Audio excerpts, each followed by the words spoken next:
మన తెలంగాణలో కని విని ఎరుగని విధంగా రహస్యమైన దేవాలయం ఉంది. మీకు తెలుసా?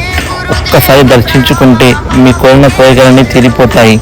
ఇంకొకటి, ఇక్కడ లేని విధంగా స్వయంగా సమాధి అయిన శ్రీ శ్రీ కేశవస్వామి మహారాజ్ వారి ఆలయం. ప్రతి పౌర్ణమి నాడు అన్నదానం జరుగుతుంది. స్వామివారు ఉన్నప్పుడు ఆయన దయ వల్ల, ఆయన కరుణ వల్ల చనిపోయిన వారు కూడా బతికారు. ఆ స్వామి అంతటి మహిమ గల్లవారు.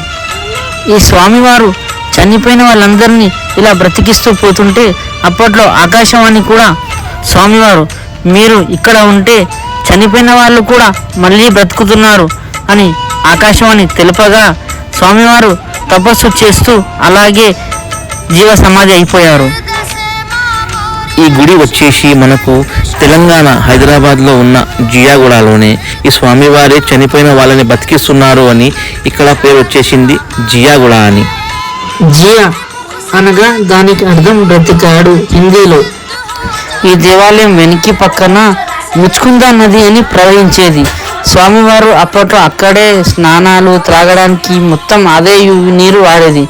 ఇప్పుడు జనాలు పెరిగిపోవడంతో ఆ ముచ్చుకుంద నది కాస్త మూసి నదిగా మారి ఆ నీరంతా పాడైపోయింది.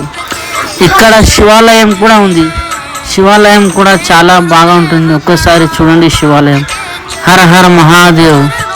ఒక్కసారి టైం తీసుకొని ఇక్కడ హైదరాబాద్ జియాగూడలో ఈ స్వామివారిని దర్శించుకోండి. మీరు కోరుకున్న కోరికలు కూడా తప్పనిసరిగా తీరుతాయి.